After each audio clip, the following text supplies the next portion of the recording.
Hi guys.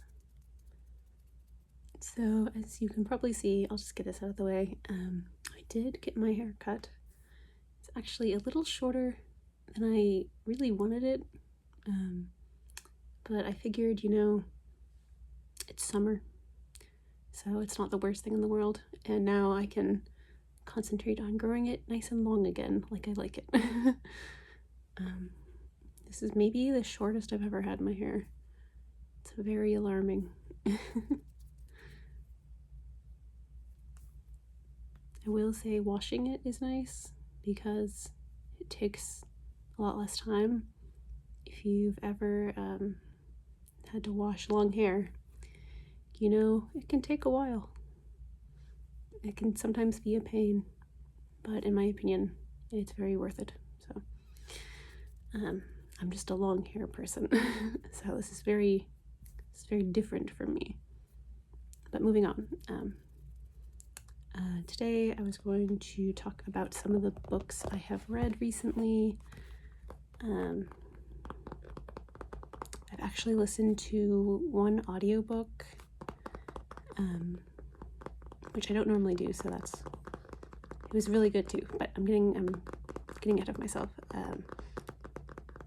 I'm going to talk first about a book that I DNF'd that I sort of mentioned in the last video, and then I'll talk about the books I've been reading recently and what I'm going to be reading next. I don't really have much of a haul, sadly. I do have one single book as a haul, but I have plenty of books to show and tap on, so that shouldn't be a problem. So to start off, I'm going to be talking about Not in Love, which the last video I made, I was currently reading this. This is Ali Hazelwood's latest book. She writes adult STEM romances, and I've really enjoyed the books I've read from her so far. But I am considering, I did soft DNF this, as they say, which means I might pick it up. I could change my mind, but as of right now, I'm not planning really I'm not really planning on continuing it. And I was just going to give a brief reason why. So this book, as I've mentioned before, is about two people who match on a dating app for a one-night stand. And then later the next day they realize that his financial company is trying to take over her tech company, or lab, I guess. It's she's a scientist, so that's sort of the premise of this one. And I did love the characters and I liked the premise a lot. Really the reason I put this down was because of personal preference more than anything. So I reached a point where, to back up a little bit, so as far as their relationship goes, they don't at first want to get together because obviously, well, she doesn't want to get with him because his company is trying to take over her company. But then they start to have a one-night stand. That's kind of where I stopped. And from what I believe about the blurb and everything, they sort of start to have this physical relationship. She's very Rue is her name. She's very closed off emotionally. She's not interested in having a relationship. She doesn't want to get emotionally attached. And Eli is his name. He also is not fully open emotionally with her, but he finds her really interesting. But the reason I stopped reading was because it was a little more explicit in terms of sexual scenes than Ali Hazelwood's other books. And especially in her other books, usually those scenes happen after they've emotionally bonded, really, and they get to know each other and form an emotional connection. And that's not really the case in this one. That's what kind of sets this book apart. And she kind of talks about it in the first couple pages, the acknowledgement of the book. And I'm just not sure if that kind of relationship is one that I enjoy reading about.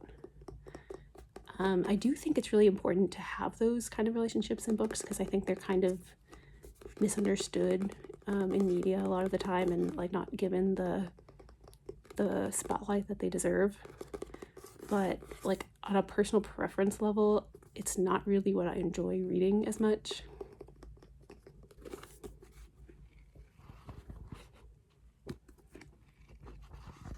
Especially as I'm someone on the asexual spectrum. And so just like as far as personal relatability, I really enjoy reading romances where they form that emotional bond first, because in a romance, that's usually what I'm attracted to. I like that's what pulls me in a romance. So to like read about, especially like explicit scenes where like they're not really emotionally bonding yet, it just is less interesting to me, I guess, if that makes sense. I could change my mind. I haven't, again, like written this off completely, because I really liked the writing and I loved the characters a lot. I just couldn't really get into their relationship. In Ali Hazelwood's other books, I was always like rooting for them to like finally get together, and like in this one I'm like less so. I don't know.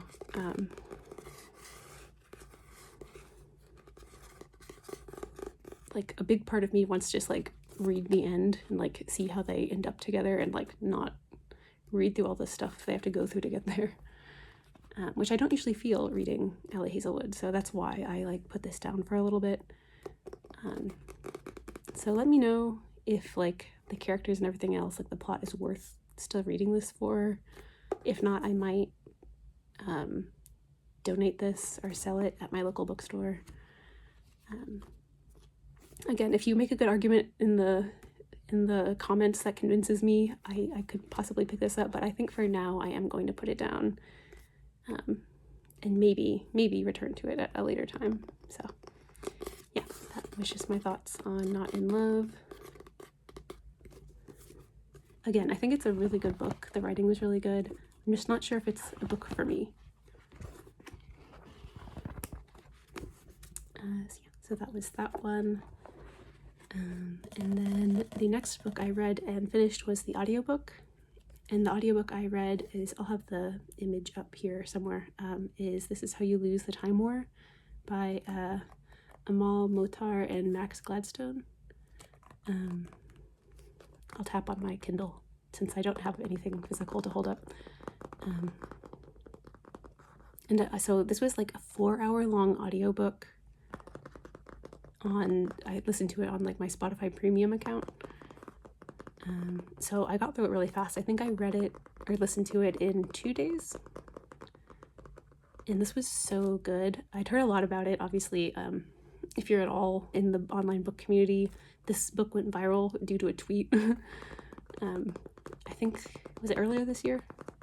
Either earlier this year or maybe later last year. I can't exactly remember, but so it got a lot of publicity out of that tweet. But so I've had it on my TBR for a bit, and it's short, which is nice. But to give you like a premise, obviously it's set in a time war, and we follow 2 operatives on either side of this time war.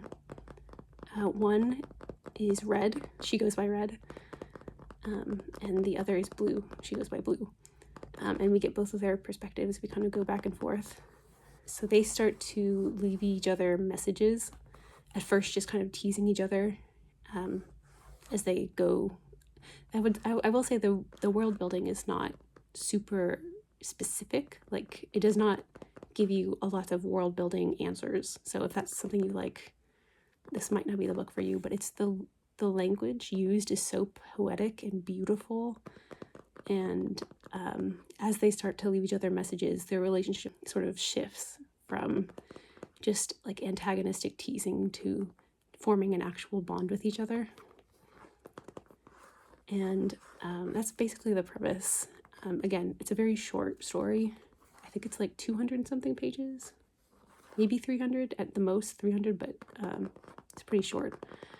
And like the writing is so good, and especially the audiobook, the two narrators that play Red and Blue do such a good job like delivering the lines. I've been actually really curious if I would have come away with the same like awe that I did listening to the audiobook if I had read the book in print form. So I might have, I don't know, but I would highly recommend the audiobook. It was really good, and you can get through it really quick. And it's such a beautiful story. Obviously you get glimpses of the war and like the different sides that they're on.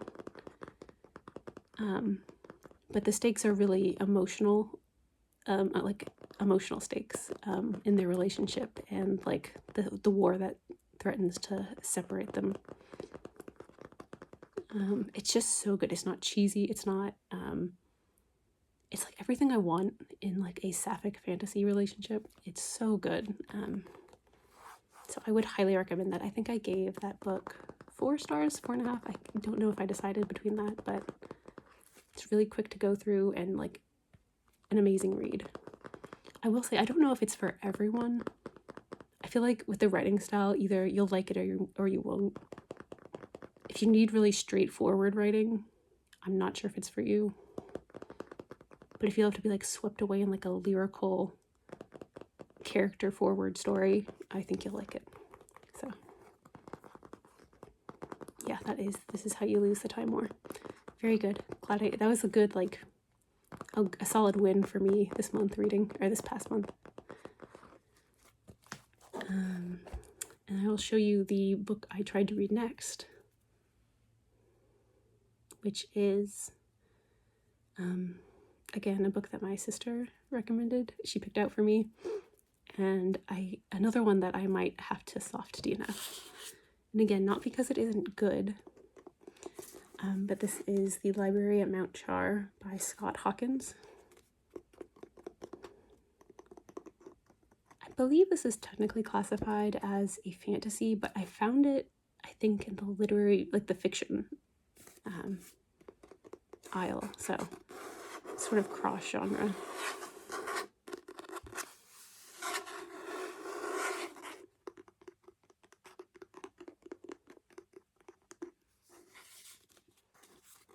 I made it like 100 pages to this book, and sadly I might have to put it down too, because this book is gruesome and slightly disturbing.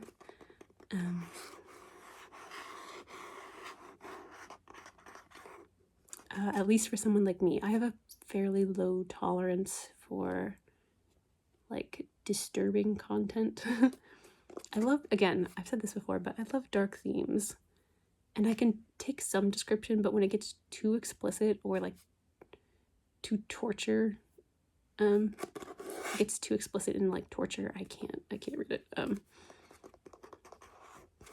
weirdly, something I've noticed about myself is like if it's the main character, like if it's first person and it's the main character feeling it, I can usually take that. But when you're like seeing someone else get tortured, like through the main character's eyes, you're watching someone else go through that, that's very hard for me. I don't know why, but that's where I struggle.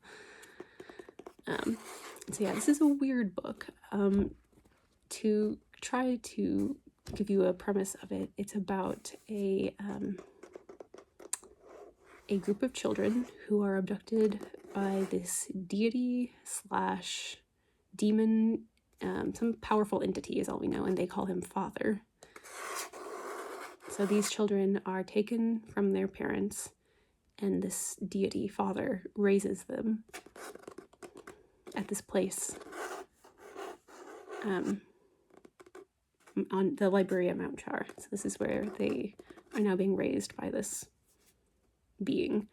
And he gives them each of a like specific subject to focus on. So our main character is Carolyn. She's one of the kids who gets abducted, and her task is languages. So he has her learn like all the languages. And time moves differently in this library, so she starts out as a kid, but they all grow up eventually. And so she learns a bunch of languages. Some of the other kids get weirder subjects. Like one is like battle. His name's David, and he's very he's almost an antagonist, almost, just because gets pretty bloodthirsty. And another one, the father being like kills her over and over again so she can like go down and to the realm of the dead. Her name's Margaret. We have Michael, who can talk to beasts. He barely knows how to speak anymore, like speak English or communicate with the other children. So yeah, it's a very weird book, but very engaging. Like the writing and the story is really interesting. Honestly, whenever I picked this up, I would read it really fast. But then I got to a scene where I was like, it is sort of a torture scene for one of the children, and I was like, I don't know if I can read this. Just it's a very weird, dark book is how I would describe it. But also a very like engaging sort of mystery thriller, because the whole like twist of this plot is that their father goes missing. And so the kids kind of band, well, I say kids, they're not really kids anymore at this point, but the children who were stolen, they sort of band together to try to figure out what happened to him. So it also has moments, it's not totally dark, it has moments of humor in it, just because these children are so weird, and when they go back into America, as Carolyn just calls like the world, and they interact with normal people, like it makes them for some comedic moments. But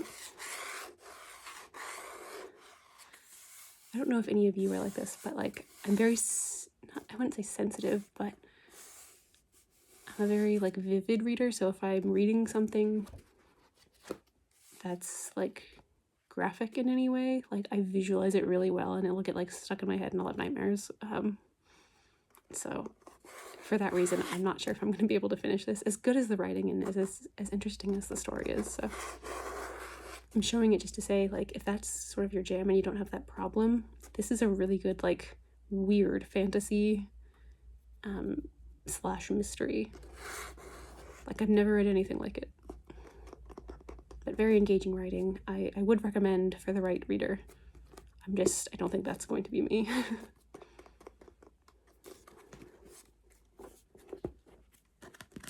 So there's that one. The next book I'm going to show is the book I think I might read next.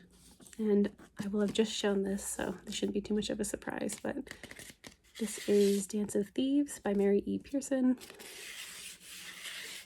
I talked about this, I think it was in the last video, or the video before the last one.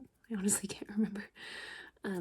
But this is the spin-off duology to the Remnant Chronicles by Mary E. Pearson. I read the original trilogy last month or the month before, and I think I want to read the spin-off just before my brain forgets everything that happened in the original trilogy. I feel like if there is one time to read it, it's like when I can still remember what happened in that plot.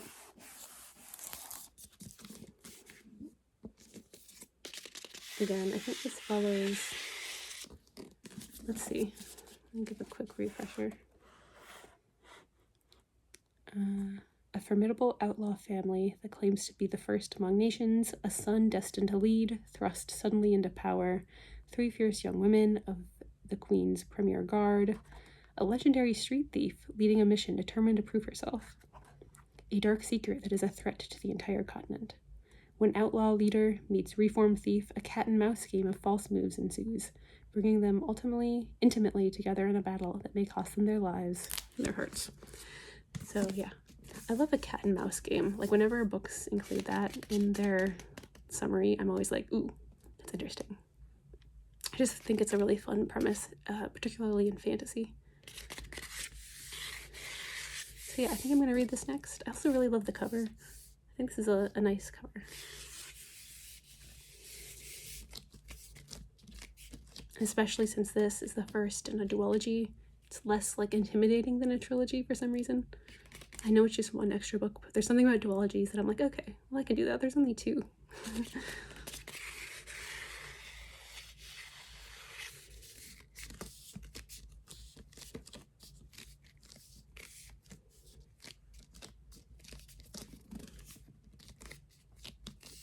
here's the original trilogy, in case if you've seen any of my previous videos, those will look very familiar because I've shown them before.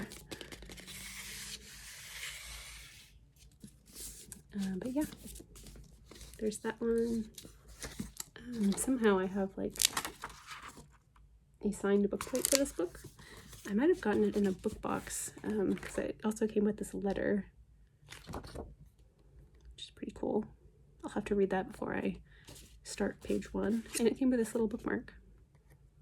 I say little. This is actually quite a big bookmark. I am sorry, I just trimmed my nails, so this might not be as good as the last video in terms of tapping.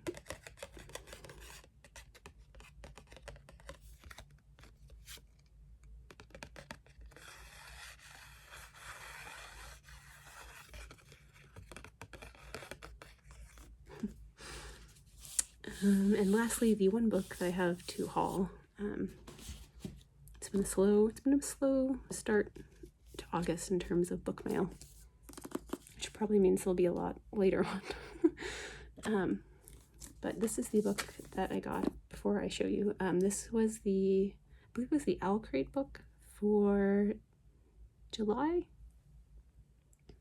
Yeah, I think it's the Owl Crate book for July, so if you don't want any spoilers, pause or fast forward or get out or whatever, be warned, I guess.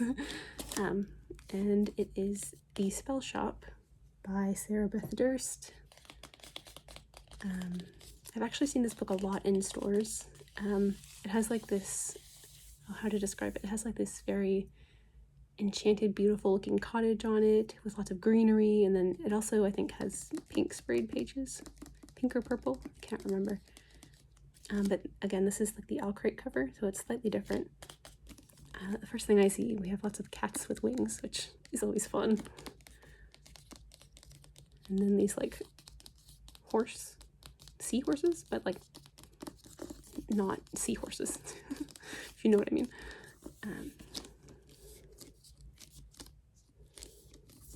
And so here are the, here are the sprayed pages. It's a very purple book, which is not always my favorite, but I do love like the designs on it, so that's a win. Take off. It says, this is a lush cottagecore tale full of stolen spellbooks, unexpected friendships, sweet jams, and even sweeter love. So yeah, from what I know, this is a very cozy fantasy. Let me show you the reverse dust jacket.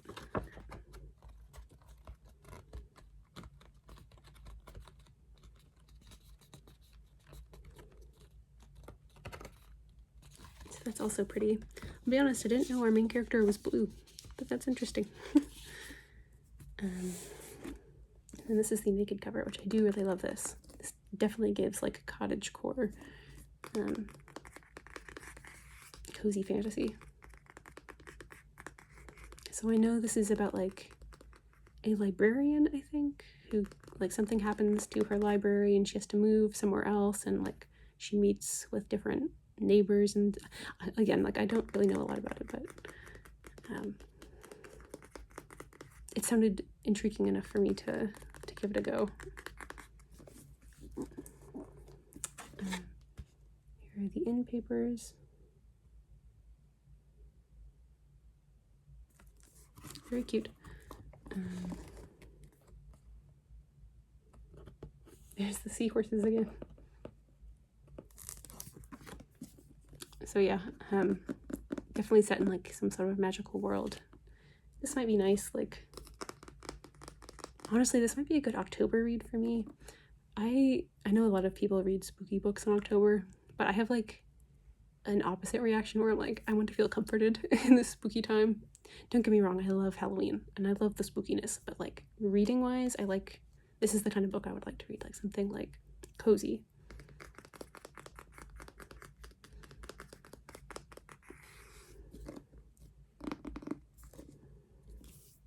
This is a very pretty book cover.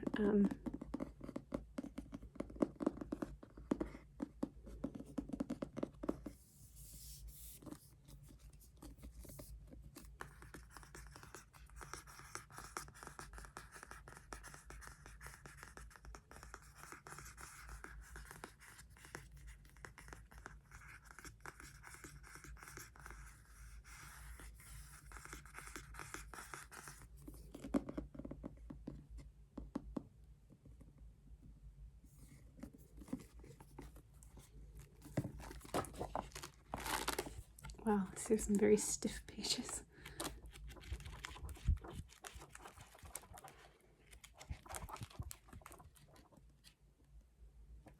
I just noticed too,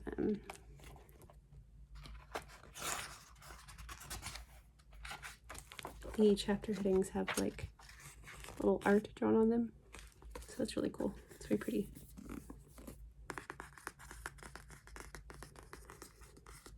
Again, really love this cover. I do think the regular cover is also very pretty, and almost more my vibe, but I do really appreciate the beauty and the vibes of this book. So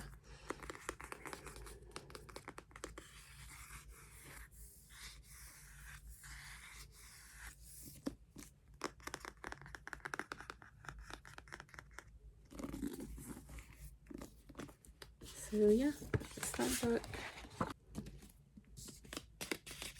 Yeah, so that's about it for this one. Kind of a shorter video, but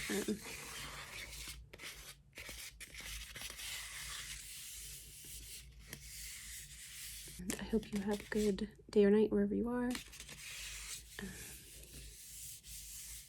And thank you for watching. I appreciate it.